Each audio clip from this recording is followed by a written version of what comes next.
I want to share a thought with you all. um, and the thing is, like, I watched this video, about well, whatever. I use YouTube recommended me this video. I got curious about the video. I read it. The video was, does it is worth studying art today in this era? And like the video is well structured to see like the problems with the industry, what you have to do, how to see the universities, all that. I think it's a really insightful video. um and it gave me thinking.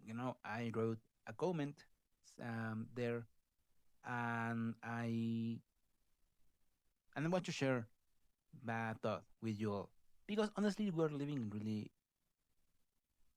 really bad times for the job market. I will be making a video about the job market and how AI is, well, affecting the job market. But anyways, um, mostly it's about like how to cover yourself in these times. Like you like, and honestly, like, it applies with me because I am also a student in college.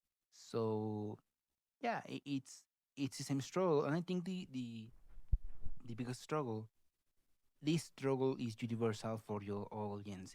I want to make a video, honestly, like a spoiler about the responses of people with AI and if people actually want AI. And I will be making a little spoiler here. China is not against AI. And I was thinking about like, well, that means that they will survive the AI bubble there. But problem is like, no, because even though they like AI, the bot is still going to hit them. And the thing is like, a good example with that will be Gen Z in China is also struggling in the job market.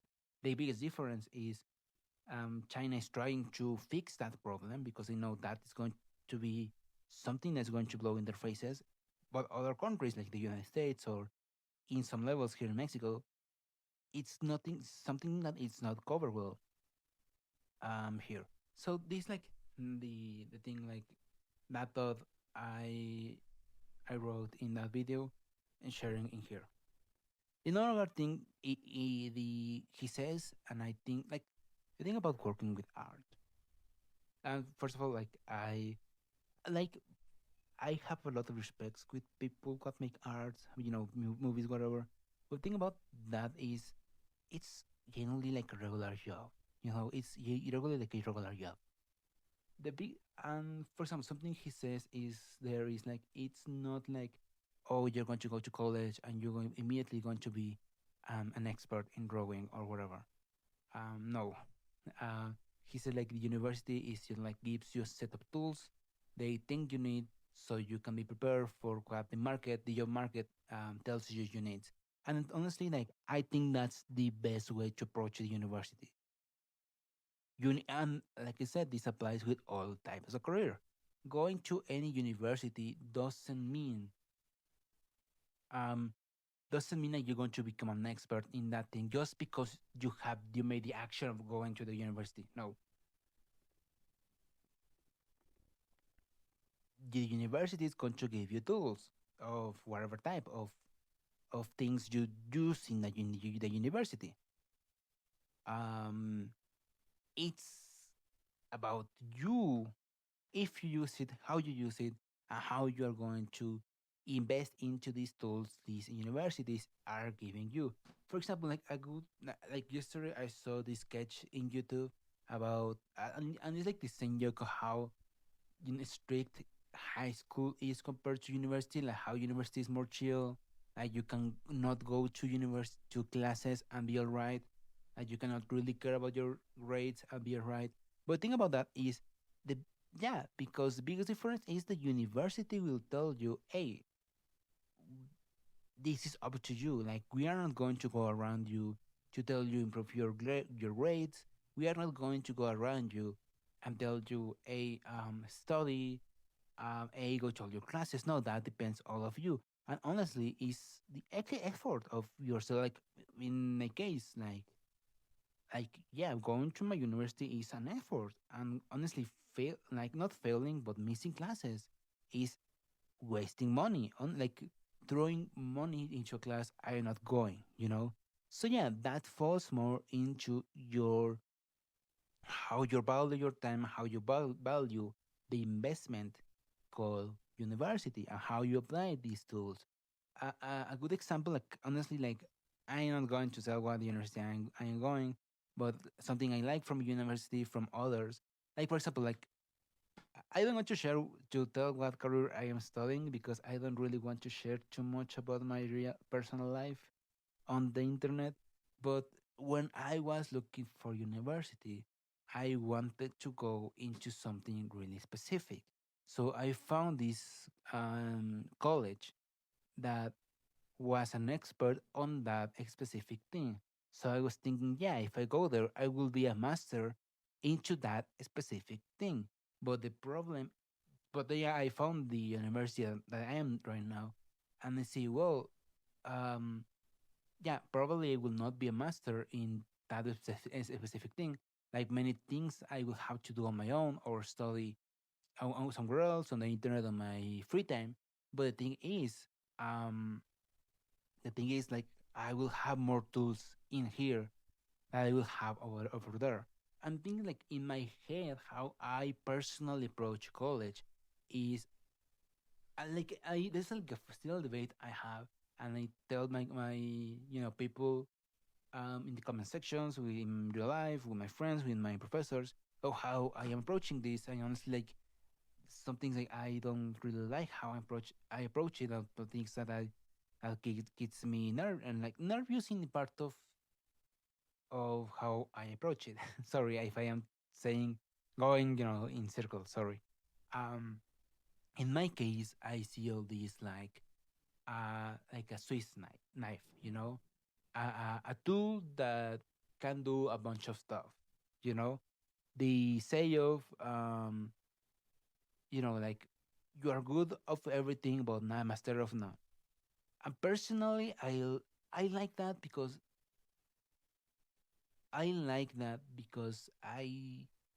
first of all, I like to do many things, I like to try many things. I like to approach many things. I am really curious in many things.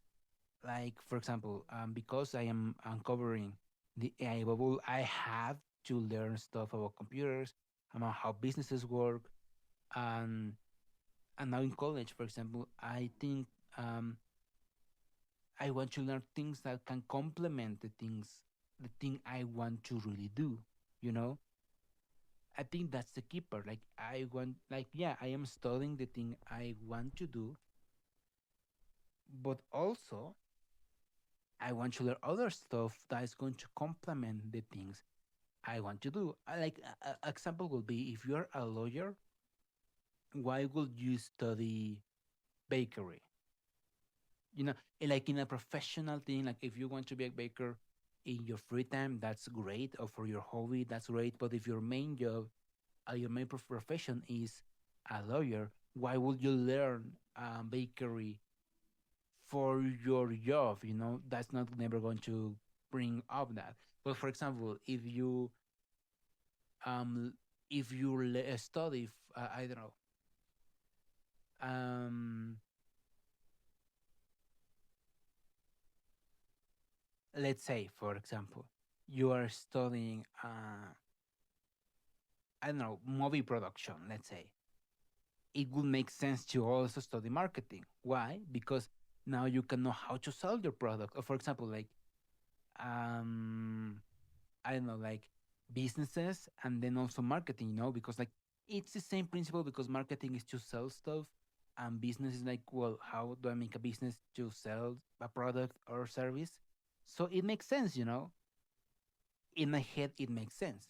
And that's how I approach college.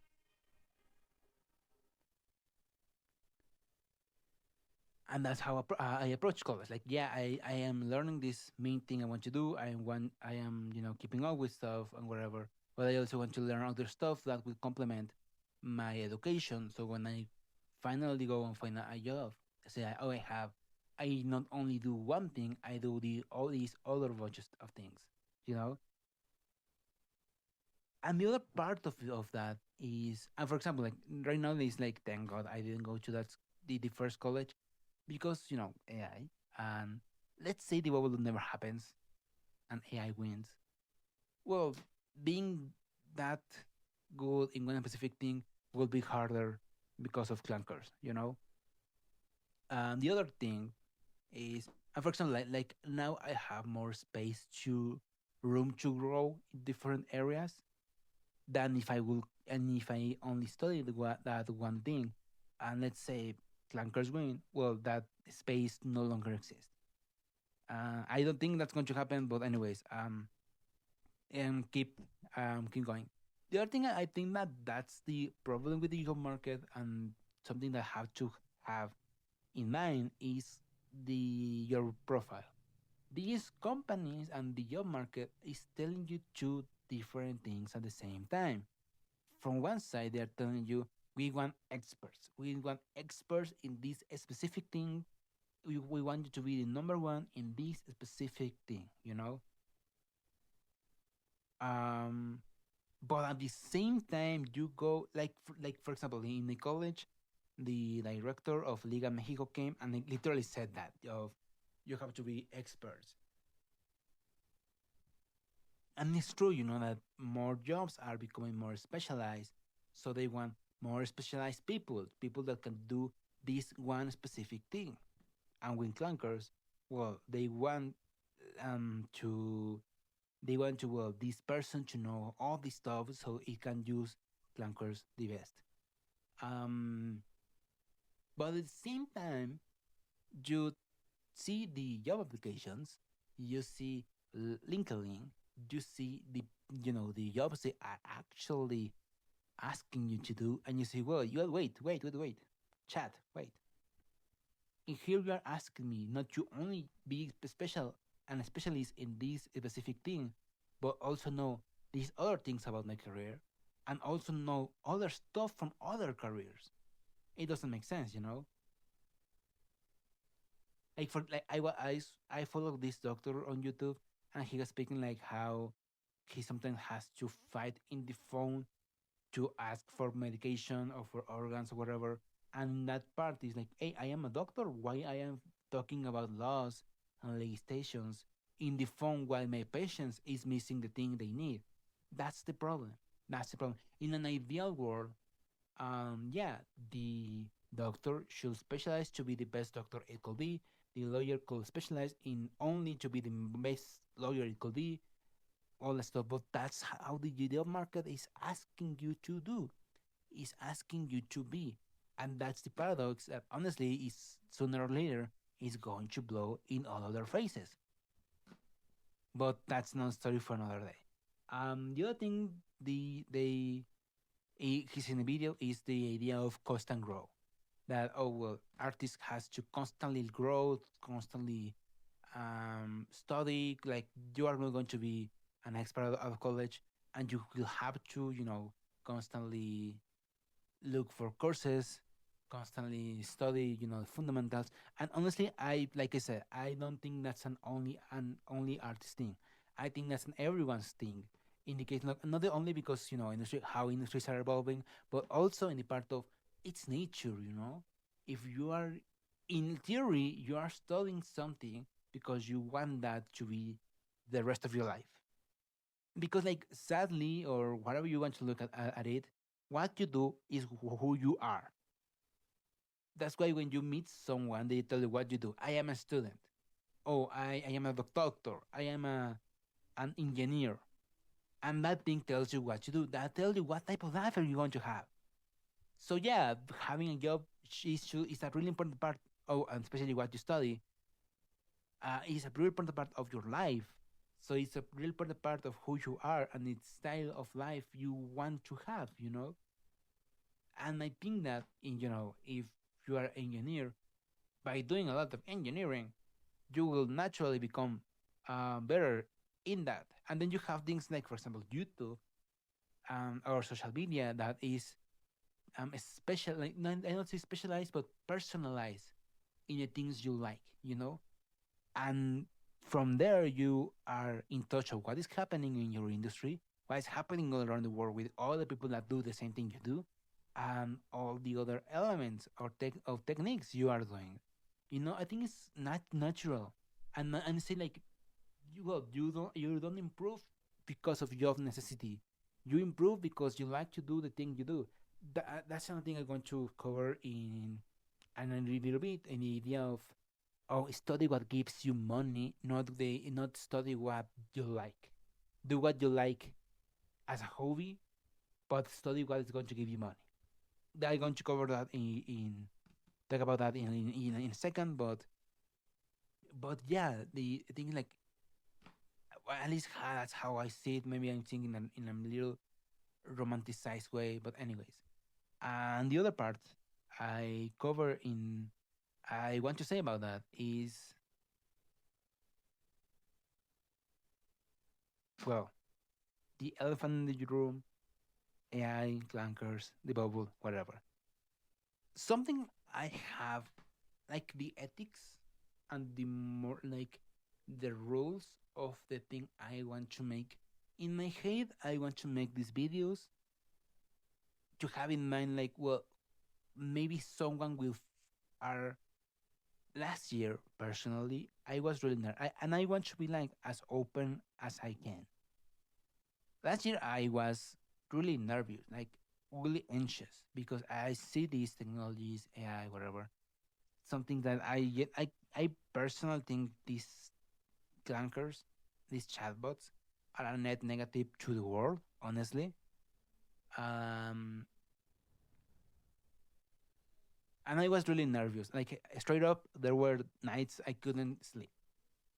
Um, then I started to learn about the bubble. I actually I shared that story in in my first video that is not a test.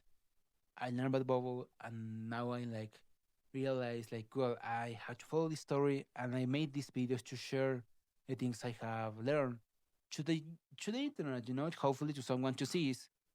Sorry, what I'm talking about and what I am covering.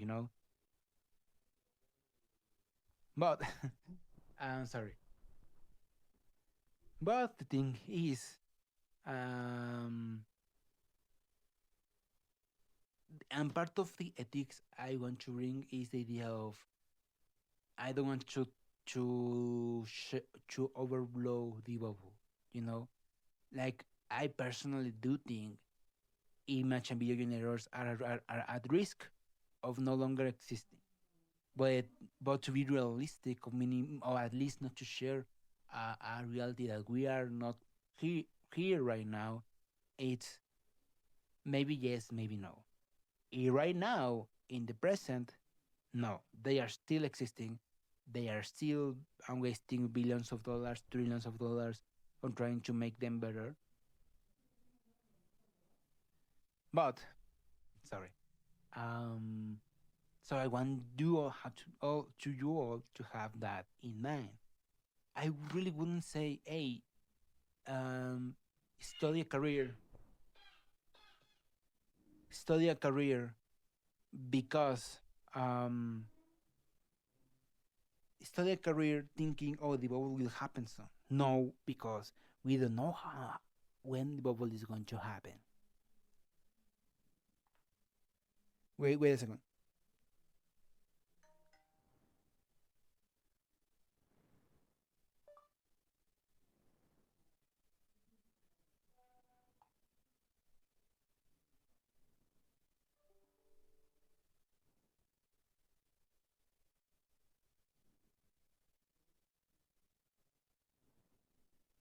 Anyways,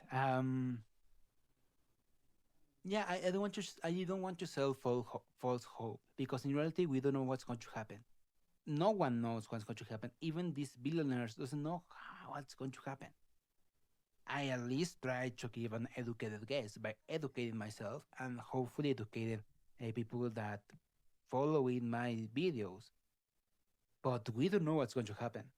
That's why, if you haven't noticed, when I talk about the bubble, I always say if slash when. Because if, in the case of if it doesn't happen, There is a lot of proof that it's happening, and it's many more proof that this is a bubble.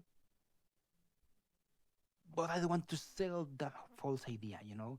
When it happens, I'm going to say it happens. But until we are there, if slash when.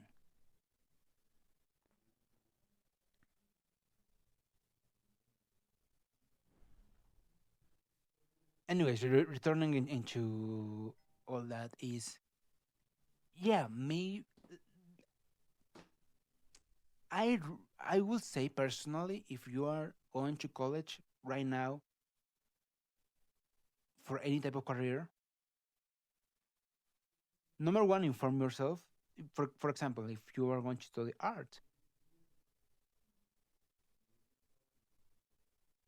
and you say, well, it doesn't matter because of AI. I would say inform yourself because number one, there has all these cases happening with copyright infringement. Disney suing Midjourney, Warner and Paramount, Universal suing Midjourney, Disney OpenAI deal crumbling. And I will make a video about that. But what that means is if OpenAI uses Disney's IP, Google will say, Disney will say, hey, we had a deal, it's over now, meaning you don't have a licensing deal. More legislation happening, more swings happening between these companies and China, for example. These things, clankers not being able to copyright the things they do, that's a big huge, that's huge. Um, so yeah, in a nutshell, inform yourself what's happening around you. A good thing I will say, a good piece of data is right now all these companies that are using AI. And let's say I don't want to make a job market versus AI video topic right now. I will make up that video in the future, but right now is productivity, outcome, and products that are being pushed by AI. I would say it all that amount to zero. Zero improvement in productivity, zero improvement in the outcome, zero improvement in the final project. There's a great article. Anthropic released this story. The story is that they have made a new AI named Mythos. The story they are sharing is that they were testing the grounds with that AI, basically like testing, like trying to see how it was going to escape from a little problem they put the clunker into, and then and why the story says that the guy that was doing all that took a break, went to eat a sandwich, and then he got a notification from the clunker from AI Cloud Mythos. That Mythos then they realized it came into the internet, thing that it didn't have access to, and then they realized that, oh, this is the most powerful and most dangerous AI there is right now. They say it can hack and block any AI, any software, any protection there is on the internet, and basically that this is too dangerous. So what they did is they are saying that they will not be releasing this AI to the public right now. They are going to send this to, or they sent these to 14 companies. Some of them are one of the biggest, the Magnificent Seven, your Amazon, your Google, your Nvidias, and then basically to see like what's going to happen. That story came out, and then people started to get worried. People started to say like, "Oh, what if this chatbot became, it made a copy of itself on the internet? What happens if like this is the end of everything? It's the end of the internet. It's the end of everything if this thing exists and it's going to take over whatever." Now, this story personal. If you ask me, I would say it's 100% marketing. It's just marketing to provoke curiosity, to prove that Anthropic is still way is in front of every other AI company, and of course to sell things, to make mm, this mystique of their product, like the name says, to create a mythos about their new product. And why do I think this is marketing? Well, I took water. Well, for that I want to talk about this in parts. In the first part will be the origins of Anthropic.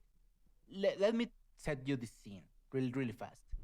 And it's in the OpenAI opened around 2012. Many things happened. It was a non-profit. It was supported by Elon Musk. Then Sam Altman, like there is like the story of Sam Altman. They kicked him out of the company. Then he turned himself into a CEO. Actually, you didn't know. Andrew Garfield is filming a movie right now called Artificial, and it's going to adapt that thing that happened. Like he's going to play Sam Altman, and he's going to tell that story. And the point is like this now in that era the actual of today CEO of Anthropic, I don't know his name. He is was part of OpenAI. He was part of OpenAI. I don't know if he quit or if they fired him. And but that happened when the AI glazing started. So he founded his own AI company, saying we are going to create the best AI to ever AI in the history of AI. We are out AI the other AIs, basically. And then he created Anthropic.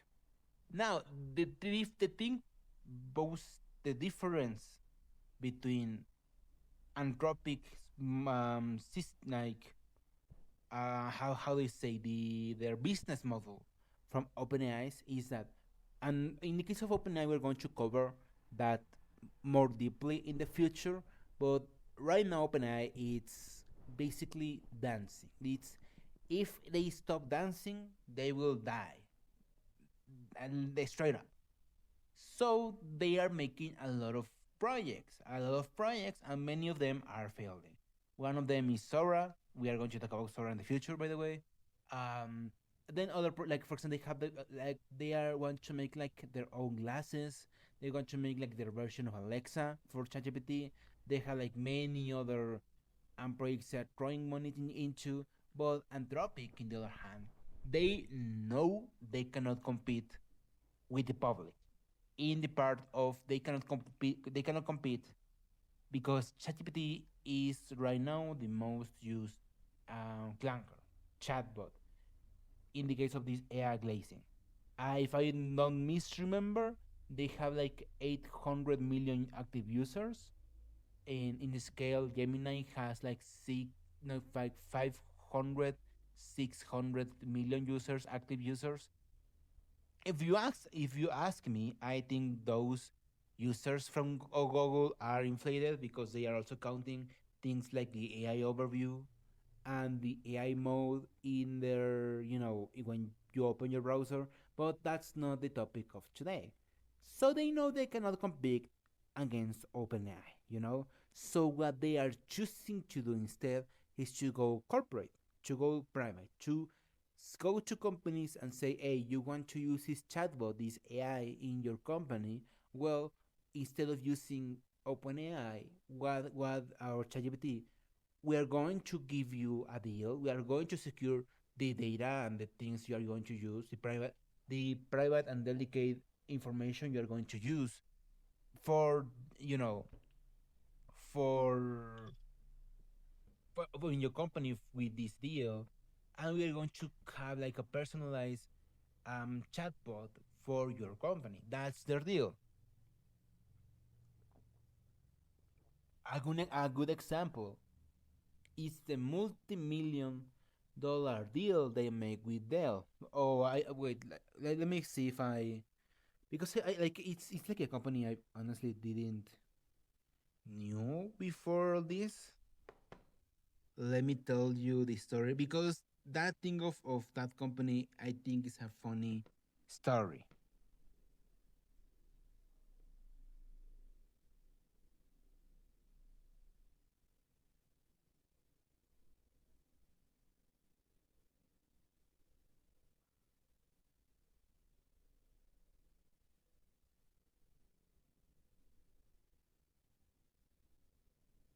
Here it is. So they make a deal with Deloitte. That was the deal. Funny thing about that story, the same day they like actually like a few hours after that